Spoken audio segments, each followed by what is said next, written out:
Mas o Trump não está lutando a guerra só na dimensão política.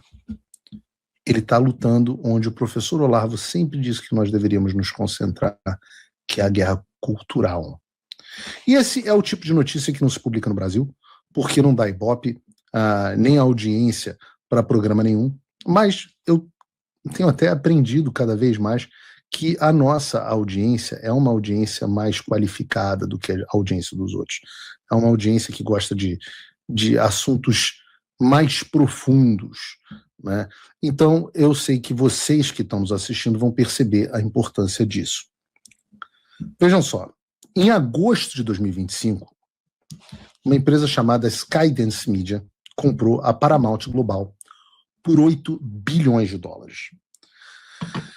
Caso você não seja meu aluno do Fim da América, né, não esteja familiarizado com essa questão, a Skydance é uma empresa de propriedade do Larry Ellison. Larry Ellison é o fundador da Oracle, o sexto homem mais rico do mundo e um histórico apoiador e financiador do Trump desde a sua primeira campanha. Esse mesmo Larry Ellison, há alguns dias, através da Paramount Skydance, venceu a Netflix em uma disputa comercial que se arrastava por meses e assinou a compra da Warner Brothers Discovery por 111 bilhões de dólares. Como resultado, agora a família Ellison, sobretudo na figura do Larry e do seu filho herdeiro, o David, é dona tanto da Paramount Global quanto da Warner Brothers. E se isso não parece muita coisa para você, entenda o que isso quer dizer. Que um apoiador do Trump agora é dono da CBS, uma das maiores emissoras dos Estados Unidos, que inspirou a Rede Globo. A Globo é uma cópia da CBS, eu falei aqui, já falei várias vezes, do Walter Cronkite, da CBS Evening News, como a inspiradora do Jornal Nacional. A CBS, uma das emissoras mais tradicionais dos Estados Unidos, agora está na mão de um bilionário de direita. Lembra quando a MTV, que modificou e inspirou toda uma geração, a minha geração, geralmente da pior forma possível, exceto pelos maravilhosos programas do Hermes e Renato, a MTV agora é deles. Lembra da Nickelodeon, que ficava fazendo filme, videozinho, desenho animado de lacração para as crianças? É dele. Sabem da HBO? HBO Max, a CNN, a TNT, a DC Comics e das franquias bilionárias como, por exemplo, Harry Potter? Deixa eu colocar em números para a importância disso ficar ainda mais clara. Quando eu falo que um apoiador do Trump hoje é dono de tudo isso, o que eu quero dizer? Eu estava falando da CBS. A CBS é a maior rede de televisão aberta dos Estados Unidos. Há 17 anos a CBS é líder no horário nobre. A audiência média do horário nobre da CBS é de 6,8 milhões de espectadores.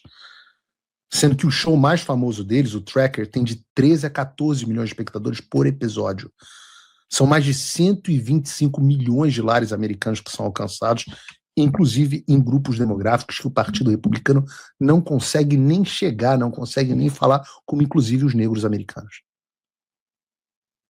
Quando eu digo que agora um bilionário de direita é dono da MTV, eu quero dizer que eles são donos por exemplo, do MTV Music Awards, que em 2025 teve mais de 5,5 milhões de espectadores, em geral jovens, que geralmente são cooptados pela esquerda na guerra cultural. Quando eu digo que ele agora é dono da HBO e da HBO Max, que se chamava HBO, aí depois virou HBO Max, aí depois virou Max, aí agora voltou a ser HBO Max. Eu estou falando, por exemplo, de um serviço de streaming com 131 milhões de assinantes globais. Algo como um quarto, o quarto serviço do mundo. Só está atrás da Netflix, do Prime Video e da Disney Plus.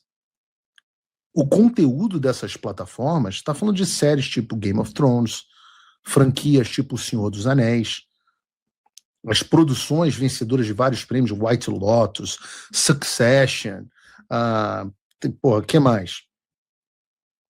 Assistam John Adams, que é uma série espetacular da HBO sobre a história do John Adams, o segundo presidente dos Estados Unidos, um dos meus ícones aqui da história americana. Todas aquelas The Wire, aquelas produções espetaculares da HBO, agora na mão de um bilionário de direita. Sabe o que é mais gostoso? Isso é muito gostoso, cara. Que agora os Ellison são donos da CNN. Eu sei que a CNN está moribunda, mas ela só está moribunda porque o wokeismo matou a CNN. O site da CNN ainda é a plataforma de notícia digital mais acessada dos Estados Unidos, e é assim há 10 anos. Entendam o impacto disso. A gente vai ter uma CNN de direita? Será, cara? Eu me lembro quando a gente perguntava será que teremos a Fox News do Brasil? Agora, daqui a pouco a pergunta vai ser: quando teremos a CNN do Brasil? Ou melhor, nós temos uma CNN no Brasil. Será que a CNN Brasil vai virar uma emissora de direita? Cara, isso é muito maravilhoso. E ninguém fala disso. Mas pense, por exemplo, na franquia do Harry Potter. Minhas duas filhas gostam, mas a minha mais velha ama Harry Potter, com razão, é um negócio absolutamente espetacular. E é uma franquia que já lucrou 30 bilhões de dólares entre os filmes, os livros e tal. É um dos maiores fenômenos culturais da história. Tem uma série, inclusive, prestes a ser lançada, em que muitos estavam reclamando da lacração que a direção antiga estava colocando nas séries. Eu confesso que eu não vi, mas os meus queridos amigos da linhagem geek podem falar melhor do que eu. Se vocês não perceberam, aqui nesse cenário não dá para ver, no cenário que a gente tem aqui do outro lado, que é o cenário das entrevistas, fica mais claro. Faz tempo que a gente não faz entrevista, mas a gente vai voltar com as entrevistas presenciais em breve, com o Paulo Figueiredo Sextou, que é um programa novo que vai ser aqui com todo mundo no estúdio. Mas se vocês olharem o meus cenários são repletos de Super-Homem, Superman, né, Batman, e tem tantos personagens aqui da DC Comics que eu tenho várias estátuas, eu sou realmente um nerdzão. A maior influência que eu tive na minha juventude foram os quadrinhos, principalmente. Eu lia bastante Marvel também, mas principalmente DC Comics. Então, DC Comics, que é dona de Superman, Batman, Liga da Justiça, Flash, por aí vai. Agora, na mão de um bilionário de direita. E não é só isso, porque quando adquiriu a Warner, os Ellison não permitiram que toda essa propriedade só estivesse na mão da direita. Eles permitiram que eles não tivessem na mão de uma das empresas mais woke, mais lacradoras do setor do entretenimento, que é a Netflix. Entendam o desastre que foi evitado, que é a Netflix tendo a oportunidade de dominar os serviços de streaming, com a Paramount Plus também. Aliás, a Paramount Plus também é deles, também é do Ellison, da família Ellison. Então, todas as propriedades intelectuais dessa companhia iam estar na mão da Netflix, com toda a sua pauta ideológica. Se você tem filhos e netos, você sabe o quão infectada é a Netflix nesse sentido. Eu vou dar um exemplo. Vejam só, por exemplo, essa cena da série infantil Poder de Princesa. Essa é a série. Então, isso é para criança. Tira essa porra do ar aí, por favor, Bruno. Então, pela primeira vez em muito tempo, a esquerda perdeu influência direta em um campo que eles tinham quase que poder absoluto. E agora, programa que vai ter audiência média diária de milhões de espectadores, franquias de cinema que movimentam bilhões de dólares, grandes estúdios de Hollywood passam a orbitar em torno de um empresário alinhado ao campo pró-Trump, pró-MAGA e, acima de tudo, anti-woke. E não é especulativo, muito pelo contrário, as mudanças práticas já são vistas na CBS. Eu já falei, por exemplo, que contratou a Bari Weiss, a histórica editora anti-woke do Wall Street Journal, do New York Times, e o David Ellison prometeu reinventar o negócio das empresas adquiridas, focando em blockbuster comerciais e com foco em bilheteria, e não com agenda ideológica.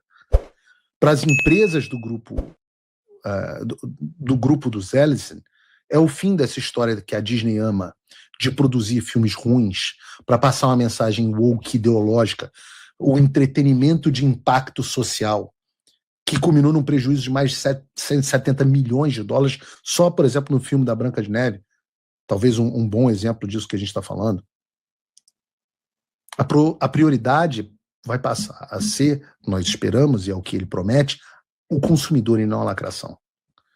Isso vem em ótima hora, porque o público pede por isso. Já passou da hora de nós, os pais, as mães, podemos sentar no sofá e assistir algo com os filhos sem precisar se preocupar no desenho da princesinha fofinha, se vai ter nego falando de homem dando o fiofó e mulher casando com mulher. Eu hoje, com as minhas filhas, é um negócio, eu não sei se contei para vocês, eu fui assistir da Netflix, né? Acho que era do YouTube Premium, não me lembro, tanto faz, o Google é tão louco quanto a Netflix, mas acho que era da Netflix, vocês me corrijam aqui no chat.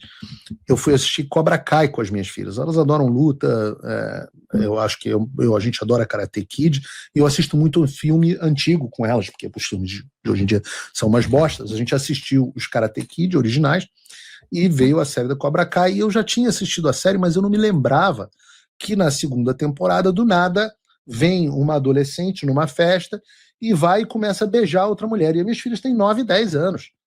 E eu não tenho nenhum problema que elas assistam cena de violência, porque é ótimo que as pessoas assistam coisas com bastante violência, porque a gente precisa de pessoas um pouco mais fortes.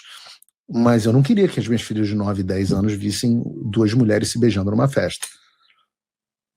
Por que elas estavam se beijando numa festa? Nenhuma necessidade, exceto pedágio ideológico obrigatório no entretenimento de impacto social. Então é tudo assim. Aí a gente tem que recorrer a ver filmes antigos. Né? Estou só recorrendo a filmes antigos, não sei se vocês falem aqui no chat, não dá para assistir nada novo. Um filme sai no cinema, eu fico assim, porra, dá para assistir? Não dá para assistir? Puta, Branca de Neve era lacração, puta, não sei o que é lacração, não sei o que é lacração. Eu falo, caramba,